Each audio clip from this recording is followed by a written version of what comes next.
Hello everyone, welcome to Guidely. कैसे हैं आप सब? आई होप आप लोग बहुत ज़्यादा अच्छे होंगे और कैब एग्ज़ाम्स की प्रिपरेशंस भी अच्छी चल रही होगी।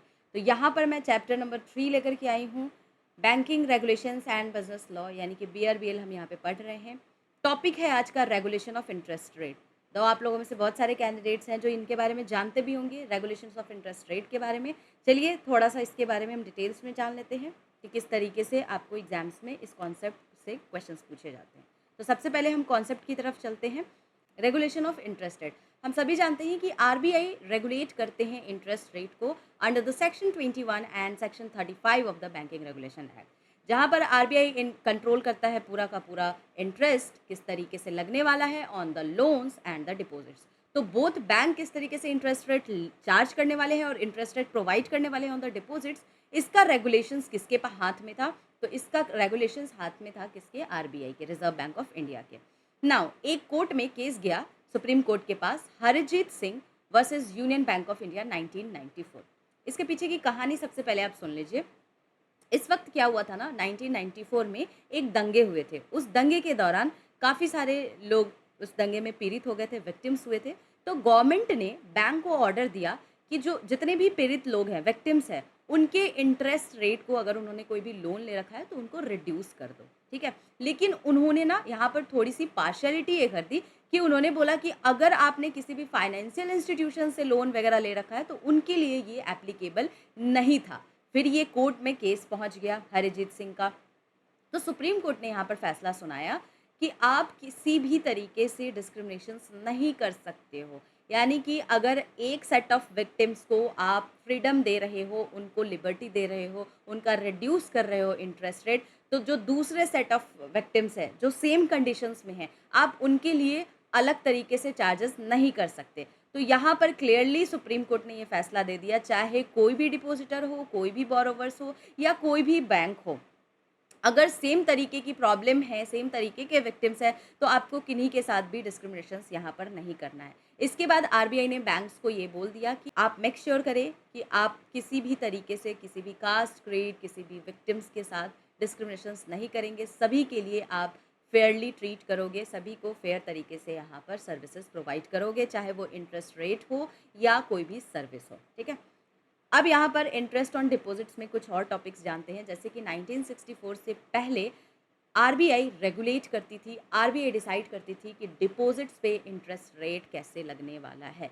नाउ बैंक्स को डीरेगुलराइज कर दिया गया, यानी बैंक को यहाँ पर फ्री कर दिया गया, लिबरल कर दिया गया, उनको मोर फ्रीडम दे दिया गया कि आप खुद डिसाइड करो कि आप किस तरीके से इंटरेस्ट लगाने वाले हो ऑन द डिपॉजिट्स, ठीक है। लेकिन यहाँ पर आरबीआई ने कुछ डायरेक्शंस भी इशू किए, इन्होंने कुछ प्रोहिबिशंस भी बताएं कि अगर कोई करंट अकाउंट का कस्टमर है, तो आपके बैंक में अकाउंट्स ओपन कर रखा है, तो उनको हम कोई भी इंटरेस्ट प्रोवाइड नहीं करने वाले हैं। रीज़न इसके पीछे ये था कि करंट अकाउंट्स जो है सिर्फ बिजनेस पर्पस के लिए, ट्रांजेक्शन पर्पस के लिए यूज़ किया जाता है, ना कि सेविंग पर्पस के लिए। तो हम करंट अकाउंट में किसी भी कस्टमर्स को इंटरेस्ट प्रोवाइड नहीं करेंगे। और आरबीआई ने इस वक्त यूज़ किया सेक्शन 35A का to issue the deposit rates directive in the public interest and banking policies. कुछ एक्सेप्शंस यहाँ पर अलाउ थे, जैसे आप देखोगे कि कोई फॉर्मर या एग्जिस्टिंग एम्प्लॉय है, उनके लिए आप हायर इंटरेस्ट उनको डिपॉजिट पे प्रोवाइड कर सकते हो, या कोई सर्टेन कोऑपरेटिव बैंक कस्टमर है तो उनके लिए यहाँ पर ये एक्सेप्शनल केसेस था जहाँ पर आप उनके इंटरेस्ट को हाई प्रोवाइड कर सकते हो compare to rest of the जो भी आपके डिपॉजिटर्स होते हैं। गई जब डीरेगुलराइज्ड हो गया इंटरेस्ट रेट, तो बैंक्स को ज़्यादा फ्रीडम मिल गया। तो बैंक्स को जैसे ही ज़्यादा फ्रीडम मिल गया तो बैंक खुद डिसाइड कर रही थी कि किस तरीके से डिपॉजिट रेट्स लगाने हैं, बट उनको ध्यान में रखना था किसको? जो भी आरबीआई के रूल्स थे, रेगुलेशंस थे, गाइडलाइंस थे, उनको फॉलो करना था कि आपको सभी को फेयर तरीके से ट्रीट करना है, ठीक है। तो यहाँ पर जितने भी शेड्यूल कमर्शियल बैंक्स थे, स्मॉल फाइनेंस बैंक्स थे, वो डिफरेंशियल रेट्स प्रोवाइड कर सकते थे for deposits greater than equals to 2 crore. तो 2 करोड़ से ज़्यादा अगर किसी भी कस्टमर का डिपॉजिट्स है किसी भी शेड्यूल कमर्शियल बैंक या स्मॉल फाइनेंस बैंक में, तो वो डिफरेंशियल रेट लगा सकते हैं based on the tenure and based on the quantum.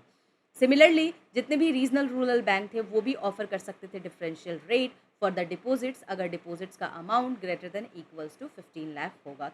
तो ये दोनों आपको पॉइंट याद रखने हैं, एग्जाम में आपसे इससे क्वेश्चंस पूछे जाते हैं, ठीक है। दोनों के लिए यहाँ पर आप देख सकते हो कुछ कंडीशंस लगाए हुए थे, उस कंडीशंस को उनको फॉलो करना था।